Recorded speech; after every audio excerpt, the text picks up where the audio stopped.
प्यारे विद्यार्थियों, मैं डॉक्टर ज्योत्सना स्वर्णपाल, सहायक आचार्य हिंदी, राजकीय महाविद्यालय रावतभाटा, आप सभी का स्वागत है।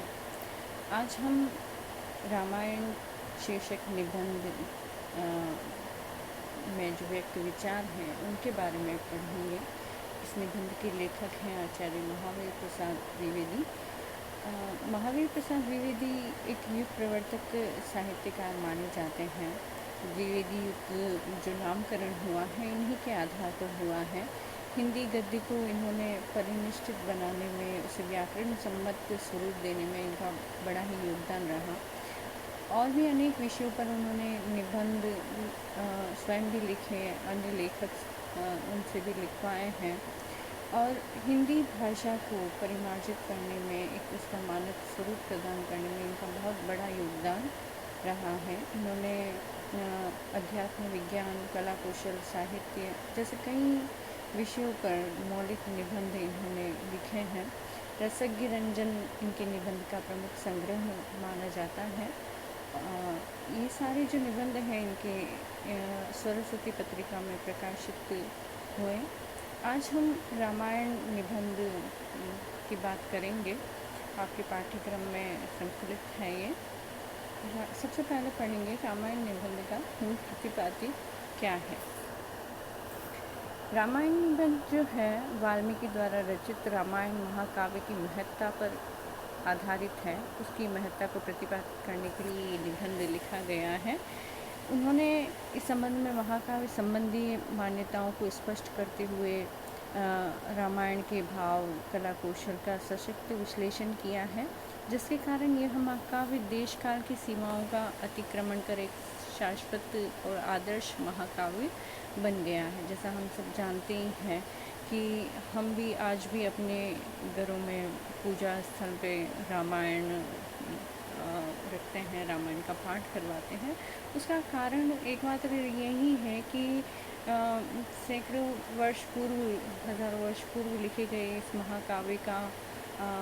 महाकाव्य की जो प्रासंगिकता है वो आज भी बनी हुई है, और वो किन कारणों से है वो इस निबंध से स्पष्ट होता है। तो हम आगे इसमें पढ़ते हैं इसके व्यक्ति विचार क्या है।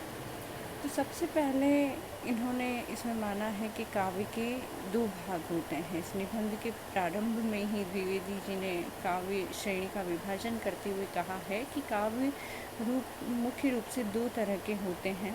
पहला वो जिसमें कवि स्वयं की ही कथा कहता है, स्वयं अपने ही आप को व्यक्त करता है, और दूसरा जिसमें कवि स्वयं की कथा न कहकर सर्वसाधारण की एक बड़ी संप्रदाय की कथा को महत्व देता है।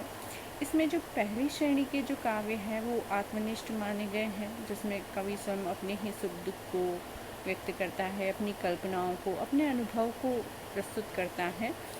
समाज से उसका कोई लेना देना नहीं होता।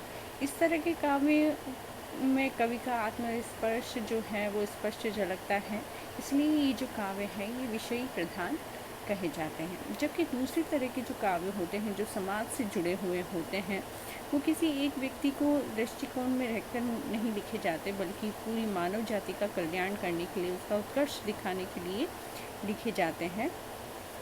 ऐसे काव्य व्यक्ति विशेष की रचना न होकर सर्वजन हिताय के लिए होती हैं। ऐसे ही कवियों को जो है महाकवि कहा जाता है।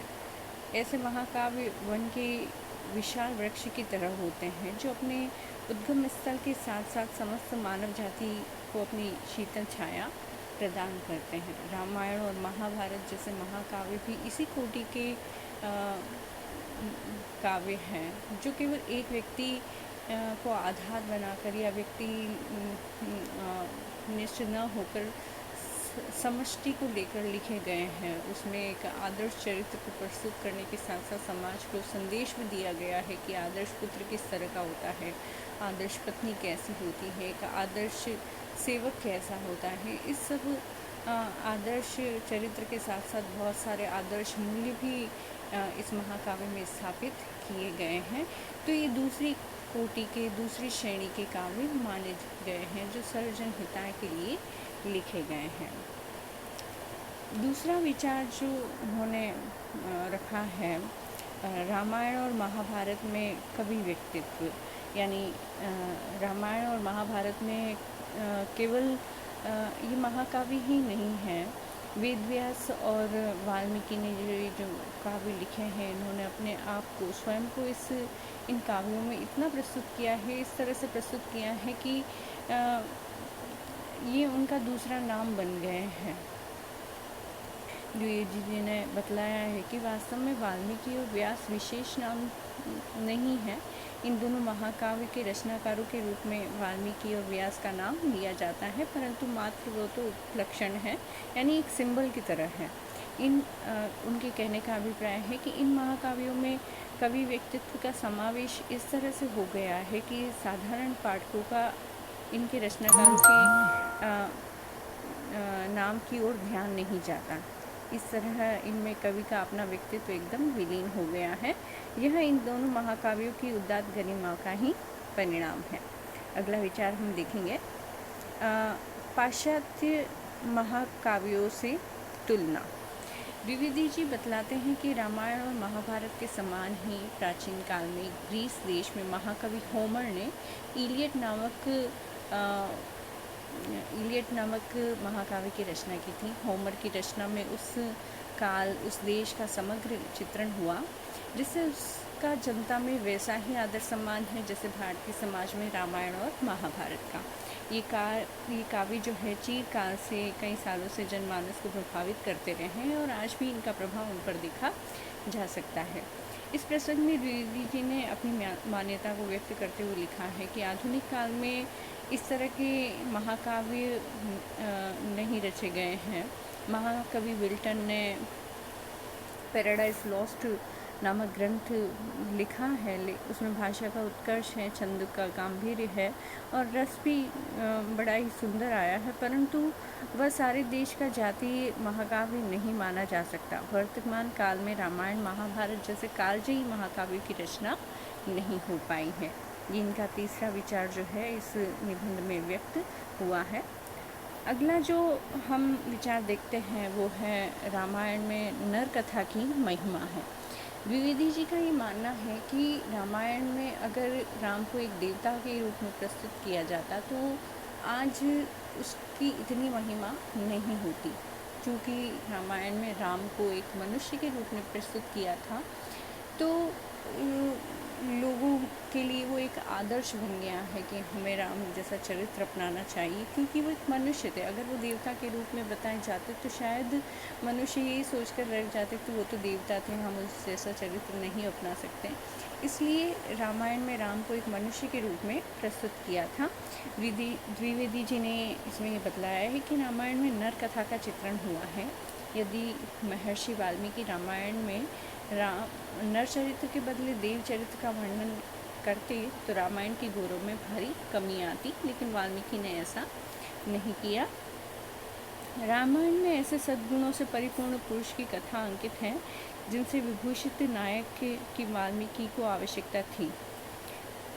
रामायण में राम को एक आदर्श चरित्र महापुरुष के रूप में चित्रित कर उन्हें अत्याचारियों को दंडित करने वाला आदर्श पुत्र, आदर्श भाई, आदर्श पति और न्यायपरायण प्रजापालक राजा तथा आदर्श स्वामी बताया गया। संपूर्ण रामायण में राम के श्रेष्ठ गुणों का महिमामय उल्लेख हुआ है। समस्त भारतवासी उनके आदर्श गुणों से प्रेरणा लेकर उन्हें अपने जीवन में उतारने का प्रयास करते हैं। रामायण में निहित संदेश, यानी रामायण लिखने का क्या उद्देश्य था, क्या संदेश उसमें मिलता है, वो हम आगे पढ़ेंगे। इसी निबंध का एक विचार है। द्विवेदी जी ने रामायण में निहित संदेश को और उसमें स्थापित आदर्श को लेकर विचार व्यक्त किए हैं कि रामायण केवल वीर रस प्रधान एपिक महाकाव्य नहीं है, बल्कि जो उसमें मारकाट और युद्ध का भी पूरा वर्णन हुआ है, लेकिन इसके प्रमुख पात्र राम के अनुपम बल को बताया गया है। परंतु महर्षि वाल्मीकि का उद्देश्य जो है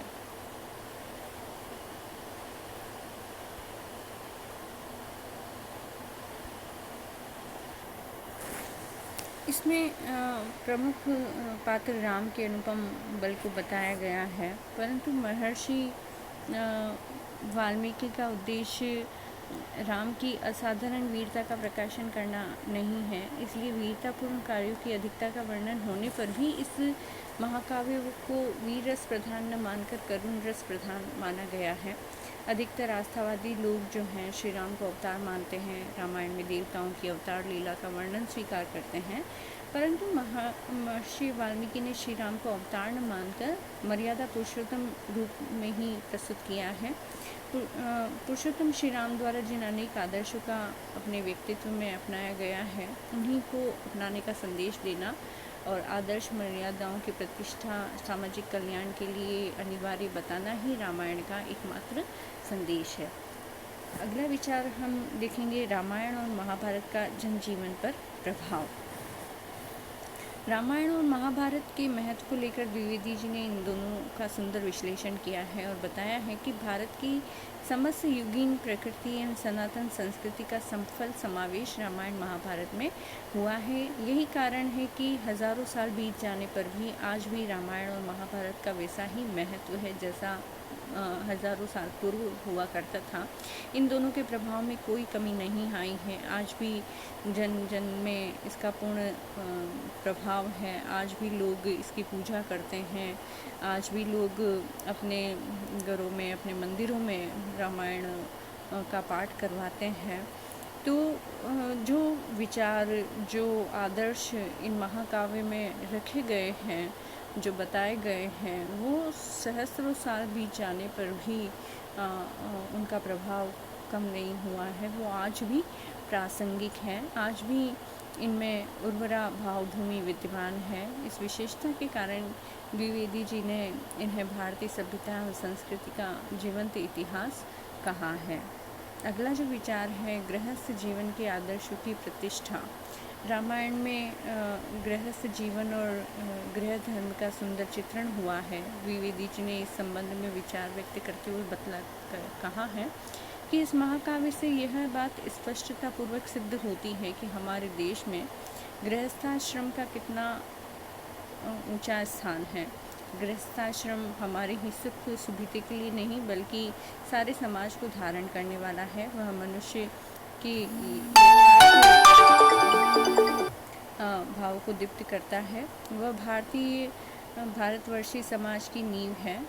रामायण उसी गृहस्थाश्रम का महत्व दिखाने वाला महाकाव्य है। इसमें वनवास काल में राम को गृहस्थाश्रम का निर्वाह करते हुए दिखाया गया है। अगला जो है अंत में हम इसका निष्कर्ष देखेंगे कि इस विवेचन के आधार पर संक्षेप में हम कह सकते हैं कि रामायण और महाभारत भारतीय संस्कृति और इतिहास के उद्घोषक महाकाव्य हैं। इन दोनों महाकाव्यों में कवि व्यक्तित्व छिपा हुआ है। इनका भारतीय जीवन पर समग्र प्रभाव रहा है। रामायण की महिमा तो और भी वंदनीय है। इसमें जीवन के विविध आदर्शों की प्रतिष्ठा की गई है। इस कारण यह भारतीय जनता के लिए मानवीय मूल्यों का संदेश प्रदान करने वाला पवित्र ग्रंथ है। आचार्य महावीर प्रसाद द्विवेदी ने इस निबंध में रामायण के कला, भाव, वैभव का सुंदर विश्लेषण उपस्थित किया है। इस प्रसंग में उन्होंने अपनी मान्यताओं और विचारों को एक निष्पक्ष समालोचक के रूप में प्रस्तुत किया है। उम्मीद है इसमें व्यक्त विचार जो हैं आपको समझ में आए होंगे। धन्यवाद।